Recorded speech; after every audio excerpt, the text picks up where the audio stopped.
আপনি পুরুলিয়ার মাটির এবং পুরুলিয়ার মানুষের অধিকারের কথা যদি বলতে চান তাহলে এইবারে অজিত প্রসাদ মাহাতোকে ভোটটা দিতে হবে। জোহার জয়গরাম বন্ধুরা, আজকে আমি আরেকটা নতুন ভিডিও নিয়ে আসতে চলেছি।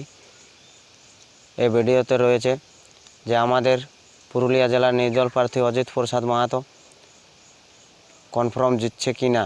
কারণ বন্ধুরা দেখুন, আমাদের কুর্মী নেতা জঙ্গলমহল টাইগার সঞ্জয় মাহাতো বলে দিয়েছিলেন যে মানবাজার এবং কাশীপুর বিধানসভায় যদি সমানভাবে ভোটটি দিতে পারে তাহলে অজিত প্রসাদ মাহাতো কনফার্ম পুরুলিয়া সিটে জিতছেই।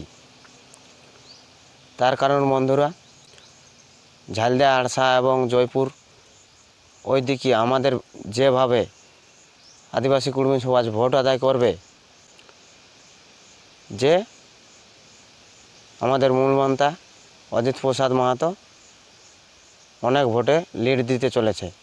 তাই বন্ধুরা তিনি এই কথা বলেন আমাদের সঞ্জয় মাহাতো যে মানবাজার এবং কাশীপুর বিধানসভা যদি তাল মিলিয়ে ভোটটি সমানভাবে দিতে পারে তাহলে কিন্তু অজিত প্রসাদ মাহাতো কনফার্ম জিতছেই।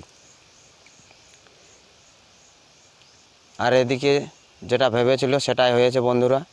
এই গত দুদিনের মধ্যে কাশীপুর বিধানসভাতে হুড়া এবং লালপুর, হিঞ্জলি, কাজলি এগুলোতে বাইক র্যালি করেছেন এবং অজিত প্রসাদ মাহাতো নির্বাচন প্রচার সেরে আমাদের বড়গ্রাম এবং নপাড়ার মাঝামাঝি শিলাইমোড় থেকে পুঞ্চা এবং পুঞ্চা থেকে পানিপাথর পর্যন্ত, তারপরে তিনি কিন্তু পানিপাথর থেকে গিয়ে জিতুজুড়ি গ্রামে, জিতুজুড়ি অঞ্চলের একটি পথসভা করেন।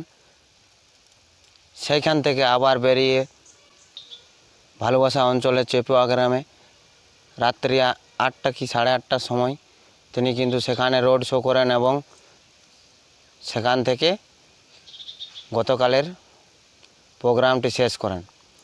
তারপরে আজকেও কিন্তু আধ রাতে তিনি বাইক র্যালি করেন এবং এই কারণে বোঝা যাচ্ছে যে মানবাজার এবং কাশীপুর বিধানসভা থেকে তারা যতটা আশা করেছিল ওই আশাটা পূরণ করতে চলেছে বন্ধুরা ভোট দিয়ে জনসাধারণ।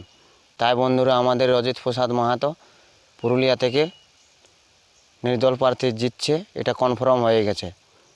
তাই কিন্তু অন্যান্য পার্টিগুলির নেতাদের মুখ থেকে শোনা যাচ্ছে কে জিতবে এই কথাটাই। তারা কিন্তু এখন বুঝে উঠতে পারছে না যে কি হচ্ছে পুরুলিয়াতে। তাই বন্ধুরা এক মাহাতো ব্যক্তি ফেসবুকে উল্টোপাল্টা পোস্ট করেছিল, তার কিন্তু প্রতিবাদ করেন আমাদের এক কুর্মী নেতা বাঘমুন্ডির সাইডের। সে ভিডিওটিও তুলে ধরছি বন্ধুরা। আপনি পুরুলিয়ার মাটির এবং পুরুলিয়ার মানুষের অধিকারের কথা যদি বলতে চান তাহলে এইবারে অজিত প্রসাদ মাহাতোকে ভোটটা দিতে হবে। আর অজিত প্রসাদ মাহাতো জিতছে। এখন ঘটনা হচ্ছে, আমি কালকে একটা ফেসবুকে আমরা দেখলাম একজন বিজেপির কার্যকর্তা, নামটা সম্ভবত রহিদাস মাহাতো, উনি এমন একটা ফেসবুকে মন্তব্য করেছেন, এইটাই দাদা আপনাকে বলছি, লোকে হাসবে আপনাকে। কারণ এইটাই প্রমাণ আছে, এখন সোশ্যাল মিডিয়ার যুগ, সবাই দেখলেই বলে যায় যে আমাদের পুরুলিয়ার লোক কিন্তু যখন ইংরেজের আমল ছিল তখন ইংরেজদের চামচাগিরি করতেছিল। তো আজকে প্রমাণ হচ্ছে যে পুরুলিয়ার মানুষের পক্ষে না থাকে বিপক্ষে যারা ওই দিল্লি কলকাতার গোলামি করছে, এই রহিদাস মাহাতোর মন্তব্যটাই বোঝা যাচ্ছে যে ওই রহিদাস মাহাতো কোন লেভেলের গোলামিতে পৌঁছে গেছেন। এইরকম আরও ফেসবুকে 2-4 লোকের পরিচয় পাওয়া যাচ্ছে যে আপনাদের ওই ফেসবুকের মন্তব্য কিন্তু প্রমাণ হচ্ছে যে আপনি অজিত মাহাতোর বিরুদ্ধে যাই বলুন, কিন্তু অজিত মাহাতোর বিরুদ্ধে এটা বলা, আপনি যেটা বলেছেন সেটা কতটা যুক্তিযুক্ত এবং বর্তমান পরিস্থিতিতে অজিত প্রসাদ মাহাতো কীভাবে পুরুলিয়ার মানুষের জন্য লড়ছে এটা সবাই জানে। তো আপনি ওই লেভেলের গোলামি না করুন, কারণ আপনারা সেই চানাচুর মার্কা নেতা হিসাবে এই সমস্ত মন্তব্য করে আর অজিত মাহাতোকে এবারে হারাতে পারবেন নাই।